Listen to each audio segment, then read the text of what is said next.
90% बच्चों को ऐसा लगता है कि केमिस ऑप्शन एक एंडोथर्मिक रिएक्शन है, बट होता है इसका उल्टा। आइए हम इसे डिकोड करते हैं। क्वेश्चन कुछ इस तरीके से है, the correct option related to adsorption process is, और आर।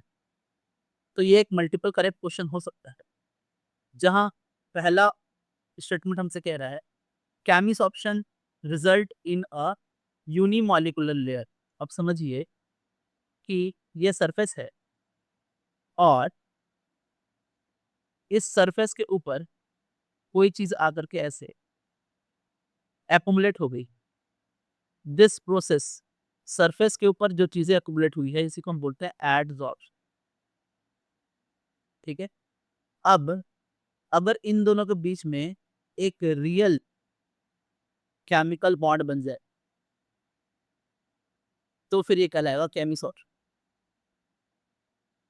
अब एक बार जब इन दोनों के बीच में बॉन्ड बन गया तो फिर से मॉलिक्यूल्स आएंगे, गैसेस, और वो गैसेस फिर इन्हीं गैसेस के साथ फिर से कोई बॉन्ड नहीं बना सकते, ये इनर्ट हो चुके हैं।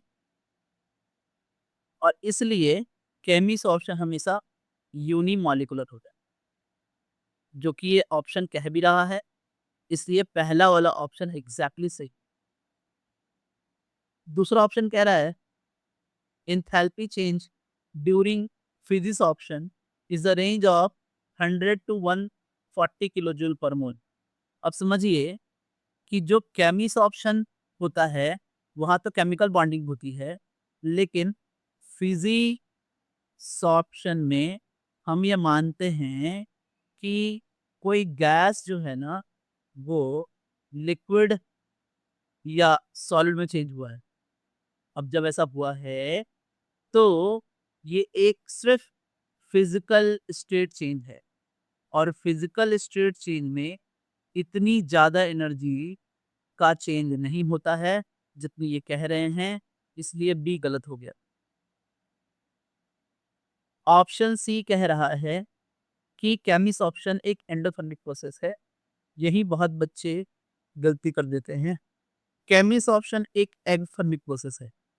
अब ये एक्सोथर्मिक क्यों है इसको समझिए, क्योंकि यहाँ मैंने ऑलरेडी बताया अगर ये सरफेस है, इसके ऊपर गैस आकर के ऐसे एड्सॉर्ब हो गए हैं तो इनके बीच में एक नया बॉन्ड बनेगा, रियल केमिकल बॉन्ड बनेगा।